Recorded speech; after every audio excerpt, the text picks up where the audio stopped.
Hello and welcome to Living Right with Chris. My name is Chris Iswekin, and it's my pleasure to welcome you to our weekly series in this month of March. For this week, we are looking at a topic that says fake news, misinformation, and critical thinking.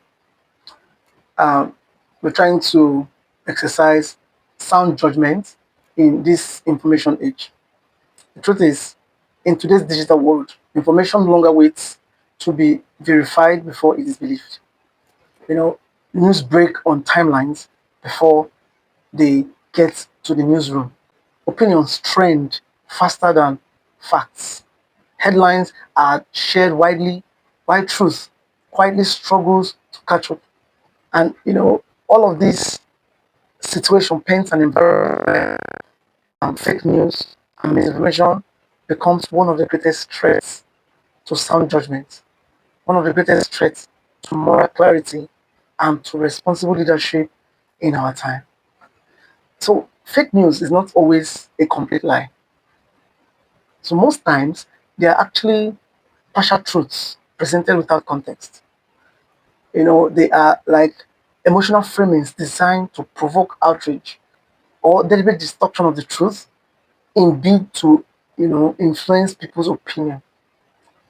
Misinformation spreads because they usually appeal to people's feelings, fear, anger, pride, or biases like ethnicity, um, religious affiliation, and all of that, right? Rather than reason. So, and when emotions lead, judgment suffers. And that is where we are today. This is why critical thinking is no longer optional, it's no longer a luxury, it is a moral responsibility that we must critically sift through the information that we get before we pass them on or before we internalize them or pass them on to other people.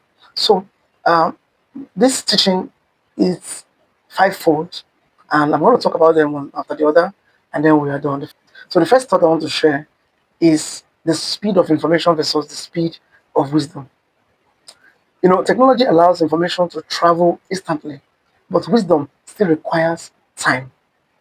So, sound judgment will now cause us to pause, question what we have seen, and then reflect on it before reacting or internalizing them or sharing them.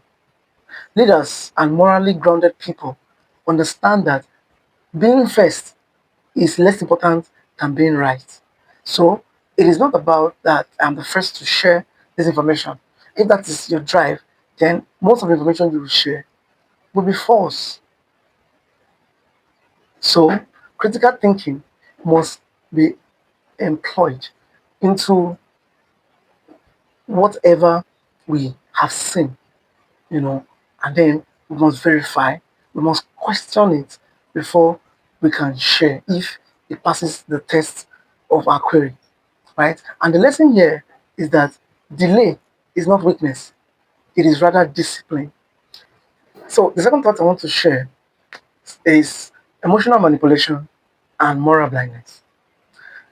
Many misleading stories are designed to trigger strong emotions in people, strong emotions like anger, sympathy, or tribal loyalty, including political affiliations and all that. So once emotions are activated, critical thinking shuts down and people become easier to manipulate.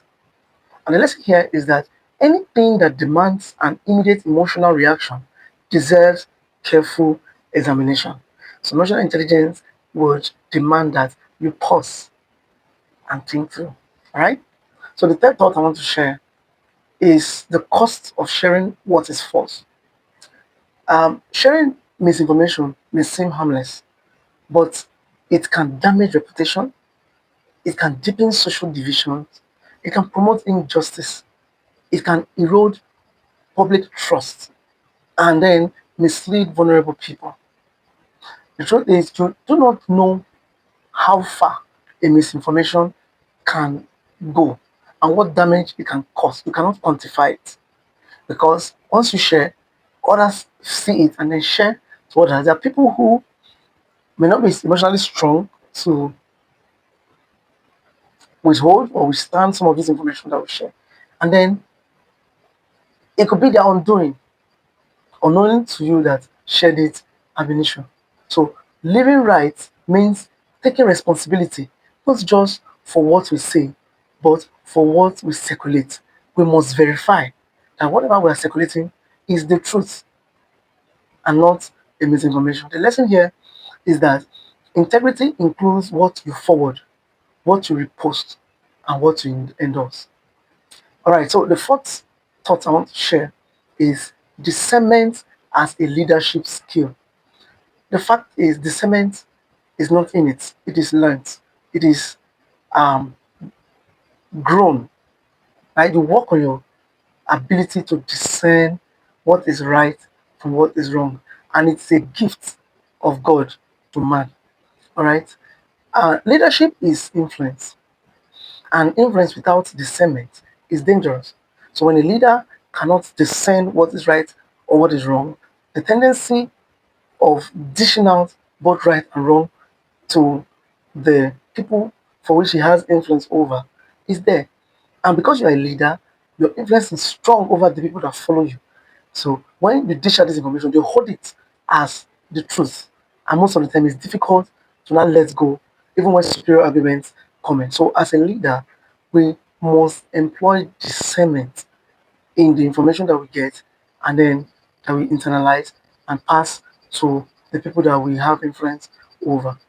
All right, so leaders, whether formal or informal leaders, must be guardians of truth, not amplifiers of rumors. The credibility of a leader is tied to their commitment to accuracy and fairness. So the lesson here is that truth sustains leadership, falsehood destroys it. All right. So the fifth thought I want to share and the final thought is developing a critical thinking habit. Having said all we have said, what is the way out? The way out is to develop critical thinking skill. It's also a skill that's learned, right? Because it will help us as leaders, you know, in one way or the other, we're leaders. We have a sphere of influence, and because we have influence over, whatever we share, those people must be at the back of our minds while we share what we share. And if we love them, then we owe it as a duty to critically analyze what we have seen before we, internalize them and then pass them on for other people to see.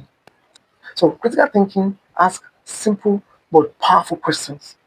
It asks questions like, who is the source of this information? What evidence supports this claim? What might be missing in all of this? Or who benefits if this is believed? Or is this the fact or just an interpretation of the fact? Sound judgment grows when people learn to question wisely, not cynically. So, as you know, leaders, as individuals, as parents, as teenagers, as children, we owe it as a duty to question whatever information that comes our way, before we pass them on social media to other people.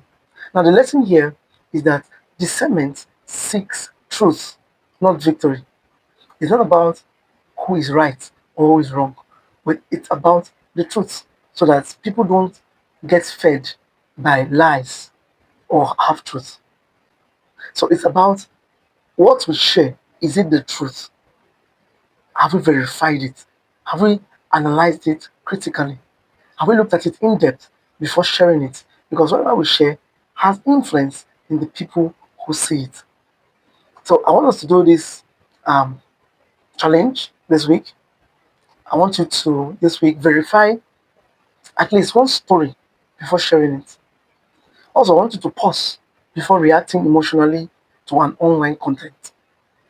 And lastly, I want you to commit to not sharing unverified information for 1 week.